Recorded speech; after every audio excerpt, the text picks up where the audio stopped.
Welcome to Influential Entrepreneurs, bringing you interviews with elite business leaders and experts, sharing tips and strategies for elevating your business to the next level. Here's your host, Mike Saunders.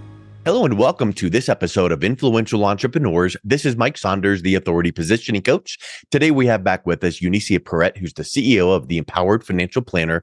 Today we're talking about exit planning for business owners. Eunicia, welcome back to the program. So happy to be here, Mike. You know, we've been talking through this series of conversations, and it's interesting because we start with, just like a really key topic and move to the next because it builds upon it. Well, this is a topic that is really important, and I feel like a lot of business owners don't take it into consideration until it's way down the road, maybe even not too late, like it's a lost cause, but well before you need to be thinking about this well before you're ready to quote unquote exit. So give us a little background on what actually is exit planning. Well, the simplest way I would say to define exit planning or exit strategies, in my mind, they're defined by when the individual has that desire to shift their lifestyle from active earning to, let's maybe call it active consumption or perhaps distribution, right? They've worked really hard. Perhaps they might still want to be attached to whatever it is that they're doing, but not in a way that drives revenue or income. They're wanting to focus on, okay, I've worked really hard. Now it's time for me to enjoy life. And of course, there's a difference between business owner exiting a company as well as what's happening with high-paid W-2 employees, both of which we do help. But today, I think the focus for today is going to be to discuss the exit planning specific to business owners, because there are a lot of similarities, but also probably just as many, if not more, differences in those approaches. Yeah, that's a really great point, because I think you start your business back when you did 25, 30 years ago or 10 or whatever that it is. And you think, I got to grow and I've got to strive. And then you get to the point where you've achieved some greatness and now you're thriving. And then now you get to the point where it's like, okay, maybe at my age, I'm going to look at kind of landing the plane. But these days, most people don't quote unquote retire and sit back and play golf all day, because that gets boring. Most people, I feel like I'm hearing that they still want to be out involved. Sure, they're going to travel and do some fun things, but maybe that business that became their baby, they still want to have a little bit of involvement in, but just not the day to day. So it's like, to your point, maybe you still have a percentage of ownership, but you want to kind of move away from the day to day. That's a form of an exit that kind of takes the weight off of that business owner. Is that something that you're finding that there's a lot of variations of exiting a business that you're advising your clients with? Absolutely. I mean, obviously, there are the individuals that want to stay somewhat aligned to the business. Perhaps a lot of cases that we see that happening in is when the business trends is passed on to the next generation. Because there's not just the planning to make sure that the next generation is successful, but the business owners want to continue to be involved, whether it's because they want to control ownership or they're just looking for that additional stream of income. And of course, there are different ways to accomplish that. But then there are also individuals who will say, you know what? We have clients who will say, I don't want my children in the same line of in the same industry, in the same line of business. So the best thing for me to do is to evaluate, give them a choice, but if the likelihood isn't strong enough that they're going to take it on, and perhaps there are some families that don't have heirs, or they don't want to commingle and pass things on from a generation to another, that's where we're looking, okay, how do we perhaps sell the company, sell the business, or perhaps even go through an M&A type of an acquisition? Yeah. And isn't another variable, what if you've built this family of employees and and maybe it's not your actual family, but you treat your employees like your family? There's a variable where you can sell it and have the employees take part of that. So there's so many variables rather than just the typical, I'm selling this business for X, give me a check and I'm walking away. So true. So true. Yeah.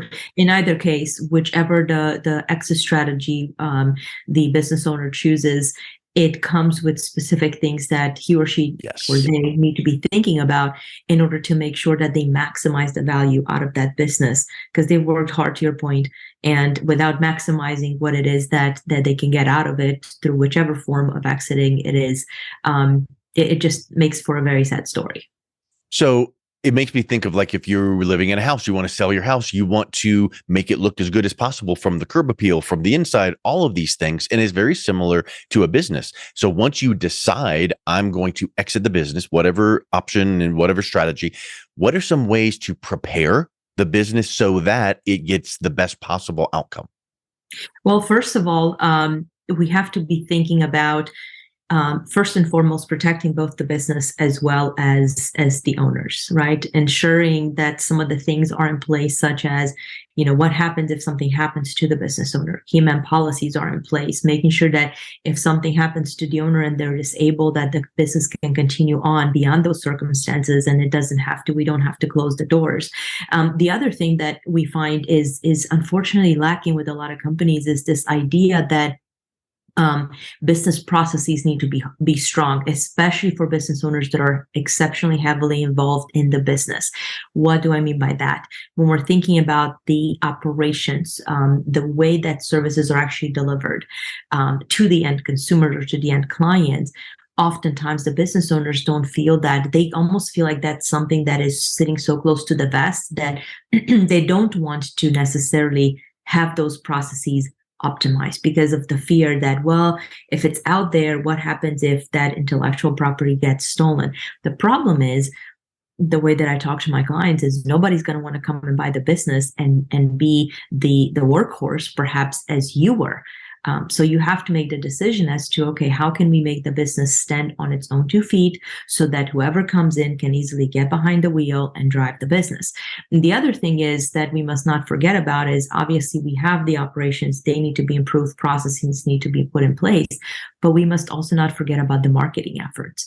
Because oftentimes individuals think about, okay, I'm going to be thinking about selling the business in the next 3 to 5 years. So what does it take for me to start kind of dwindling things down? Well, if you've got 3 or 5 years, 7 years left, the next at least couple of years, you have to have more of a stronger push if you want to get more of the money out of the business. And then the other thing that I see in terms of both protecting the business, but also protecting themselves, oftentimes individuals are very good, especially business owners, at commingling funds. That can be an exceptionally big problem, especially I've seen so many situations where the clients are putting everything that they make right back into the business. So outside of just commingling expenses, this is, where did the funds go? Well, I'm going to just reinvest it back in the business because it gives me the biggest return. At that point in time, what we found is there are so many businesses that put, and individuals, business owners that put all of their eggs in the business basket. God forbid something happens without the right protection in place, and we'll talk about that later. If something happens to the business, everything else is lost. So what we tell our clients is we want to make sure that there's a heavy focus on not just the business finances and growing the business, but also on the personal side and on the personal finances, so that we avoid like this notion of dumping everything right back into the business. Yeah, I mean, commingling funds is a tax thing to make sure you keep in mind, but I would suspect that it's a huge opportunity. Like when we watch Shark Tank and the sharks go, well, how much are you paying yourself? And they're like, oh, nothing. We're dumping it back in the business. That sounds all fine and noble, but if you are someone on the outside looking into a business to say, should I buy this? And you see the owners not making a dime because they're putting back in the business, they put themselves in your position and they go, how am I going to pay my bills? So I think it's a perception there. And secondly, the other thing is with a lot of, like W-2 employees, you have wealth built up in retirement accounts. Well, a lot of business owners, they leave their wealth built up in the business, the equity of the business. And sometimes it's not as tangible as you would like. So there's strategies to make sure that that is optimized so that it's actually an asset, not just some business out there.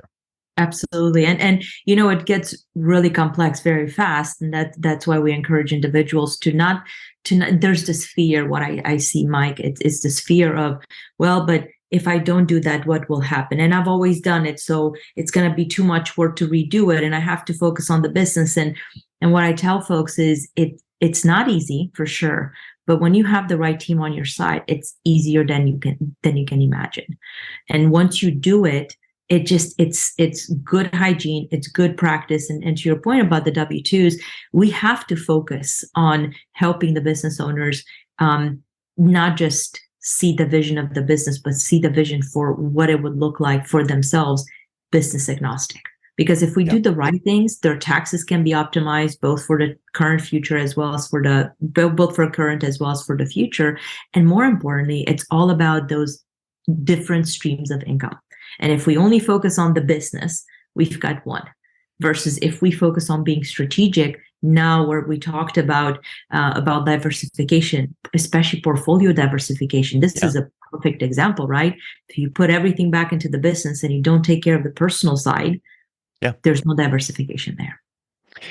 I'm sure you read the book and the quote from Stephen Covey, begin with the end in mind. We all know that as a mantra, right? So basically, start at the end, think where you want to end up, start working backwards, and good, we begin with the end in mind.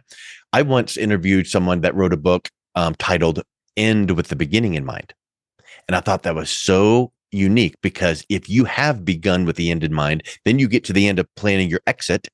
If you are ending with the beginning in mind, now everything is congruent. You're keeping that in focus. So I think that is so powerful to think about. You mentioned a couple timeframes, 3 to 5 to 7. In a perfect world, now I know that someone could wake up one day and go, I'm exiting, let's get going. But if you are thinking about exiting, at what point, how many years ahead of that should you be starting to make these plans so that it's as optimized as possible? I would say the sooner the better. If you think that you're going to be selling the business or divesting of that business in some way or passing it on in some way, shape, or form, I don't think it's too early to begin thinking about that. Kind of like the book, right? Begin with the end in mind and the reverse. It has to be top of mind. If it's not top of mind, and it's not something that you're actively or business owners don't actively think about, it's going to end up costing them, and it's going to end up potentially costing them big, regardless of the exit strategy. So let's think of an example of, any example you can think of, but it makes me think of, what's an example of costing you big? If you don't do the right thing, what could happen? Well, if you don't do the right thing, let's work through a worst case scenario. COVID was real for many, many companies, and we know, I'm sure everybody knows of multiple companies that went under during the pandemic. Most of those business owners put everything they had right back into the business. And some were fortunate enough to be able to sell. Perhaps they had real estate that was attached to the business, or perhaps they had some hard assets. But in most cases, many of those situations lended themselves to fire drills or fire sale situations. And so some business owners were able to recoup part of the business, and some were left with nothing. So in terms of leaving a ton of money on the table, think about, maybe you were thinking that the business is going to generate, I don't know, we'll just use easy numbers, $10,000, $20,000, $30,000 a month for you. Now the business is under for reasons that are way beyond your control. And you thought that reinvesting is a smart thing, which it can be, but you need to have the balance. You need to have the reinvesting at a certain percentage, and then make sure that you personally are taking, draws and living your lifestyle, and putting some away, for those emergencies. So you've got that cushion. Yeah, that's a really good example of, and a lot of people like, oh, COVID and all of that. Well, you know what? Something will happen at any point and any time. We think of back in the day, 9/11, then we think of the economic crisis. We think of start filling in the blanks. The next thing is going to be. Shall we start thinking about AI? I was listening to a show just earlier this morning talking about how doctors are being displaced. I mean, there are specific things that risk mitigation happens, and protecting ourselves, to use easier words to digest, protecting ourselves really starts at the core of what do we want the future to look like, and what are the things that we can actually implement today, that we can influence, that can then deliver results in the future. So what are some of those things that would help protect the business owner in these exit planning strategies? Absolutely. Well, there are strategies that the business owner can take when it comes to some very specific recommendations, specifically some special investment grade plans that offer the opportunity, when implemented in strategic sequencing, right? We can't just put the horse before the buggy and the buggy before the horse. It has to be done correctly. It can help not only accomplish lowering and mitigating that risk for the business owner, they can also be used to attract and retain top talent, because top talent, in my mind, is another big area where people need to be thinking about. And especially in today's day and age, everybody seems to have a hard time finding good talent, right? So how do we hold that top talent to make sure that, again, regardless of the exit strategies, they will work hard for the company as if it was their own? It almost seems like attracting and retaining top talent in a bucket, if you think of it as a bucket, becomes an asset. It's not tangible, but it becomes an asset you can point to in your business to say, let me show you the, bios of my top talent. Look at this person. They've been with me. They're doing this. This is unbelievable. They are well positioned in our company. They are, staying here forever because we put some things in place to make sure that they want to stay. That becomes an asset. Huge asset. But people don't think of it that way. They think of assets as, equipment and money or whatever. They think until they lose one key member of their team. We have a client that we're helping with, or helping kind of navigate through the challenge of losing a key team member, and talk about losses. I mean, we're talking about time out of the field, time out of being in front of the clients, time out of focusing on different areas of the business, and having to shift in order to fill that gap. Right. For that particular client, we're talking about hundreds of thousands of dollars within a short period of time. So why not would to get too deep in HR stuff, but you hear about that and it's like, oh, well, they only make X, so we just need to find someone. Yeah, but you lose momentum, you lose opportunity cost, you lose the search, the time to find someone. It is a ripple effect, cascade, domino effect, to use our fun word. It's a domino effect of when someone leaves. So guess what? How could you prevent that? There's a lot of ways. So figure that out, but don't take them for granted. No, well, and a lot of our listeners may be asking themselves, how in the world do you do that in a world where stickiness with employees especially is harder and harder? I love the story because it's a story of one of our clients. When we first started working together, they were referred to us because they had a huge tax problem, and we were talking through the different potential strategies, at least the most immediate ones, to stop some of that gap. And the owner said, Eunicia, I really want to make sure that we give back to our employees. They are in a type of industry where employees aren't really incentivized with benefits packages. And she said, you know what, I'd love to explore what a benefit package could look like. But more importantly, we need to figure out how to go beyond the typical benefits package. And I thought that's amazing, because that's exactly what we tell clients. It's just giving employees the same thing that everybody else does. It's not enough. Yeah. So then how do we also, on top of going beyond the typical, how do we offer some sort of an alignment in incentives back to the profit or the success of the company, so that the employees actually feel like they're part owners? I mean, we know if clients aren't aware about ESOPs, employee-owned companies, it doesn't have to be, your company doesn't have to be an ESOP, but there are ways to make sure that the employees are engaged. And a lot of that, unfortunately, is accomplished through some of those strategic plans or strategic solutions that I was talking about earlier. They have to be sequenced right. They have to be designed correctly, and they have to be implemented in the right order, because if they don't, the costs themselves can blow up in your face big time. And we've seen that time and time again. So leads me right into what I'll say is the final question, talking about risks. So if you don't do something right, it could blow up. What are some of the risks involved in exiting the wrong way? Well, exiting the wrong way outside of leaving a ton of money to chance, if people don't plan their exit strategy correctly, worst case scenario, they could altogether lose the business. If they don't have the right people on their team, if the right strategies aren't in place, if the timing isn't correct, you could be shooting yourself in the foot simply because you want to do it too early. You're not prepared enough. You don't have the right team on your side. One of the things that we tell clients specifically when it comes to teams is that, just like Napoleon Hill says, you have to have your own trusted counsel. He talks about this in Think and Grow Rich, and there are so many other books that talk about the same, right? Board of directors, those are more internal, more purposeful, but your own trusted counsel, who are they? And a lot of clients will ask us, well, who needs to be on my team? Well, you need to have a strong accounting team, not just the CPA, but the bookkeeping, the payroll, potentially a fractional or part-time CFO if you're not big enough to have a CFO on staff. You're a trusted, and the key here is a trusted financial advisory team. legal counsel. You don't go to your legal counsel just when you have problems. You want them to understand your business. You want to have that open dialogue so that, God forbid, something happens, they understand that they can easily dive in and interject. And that's exactly what we do actually for our clients is we bring together their broader strategy team in working as part of the Empowered Financial Planner with them to make sure that no stone gets left unturned. Because every single one of those individuals, number one, have their own area of specialty.